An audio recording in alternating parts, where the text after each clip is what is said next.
ఒక మంచి మనసు, ఒక గొప్ప నిర్ణయం, ఒక జీవితంలో వెలుగులు నింపింది. నంద్యాలకు చెందిన మెహబూబ్ భాషా 2 కాళ్లు పనిచేయక ఎన్నో సంవత్సరాలుగా తీవ్ర ఇబ్బందులు ఎదుర్కొంటున్నారు. బ్యాటరీ సైకిల్ కోసం ఎంతో మందిని ఆశ్రయించినా ఫలితం దక్కలేదు. ఈ విషయం నంద్యాల పార్లమెంట్ సభ్యురాలు శ్రీమతి బైరెడ్డి శబరి గారి దృష్టికి చేరగానే క్షణం ఆలస్యం చేయకుండా వెంటనే స్పందించి బ్యాటరీ సైకిల్ అందజేశారు.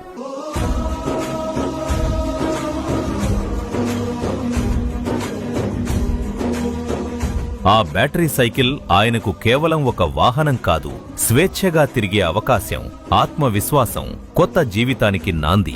ప్రజల బాధను తన బాధగా భావించి అవసరంలో ఉన్నవారికి అండగా నిలవటం బైరెడ్డి శబరి గారి సేవా దృక్పథానికి నిదర్శనం. బైరెడ్డి శబరి గారు చూపిన ఈ మానవత్వం మరెందరికో ఆదర్శం.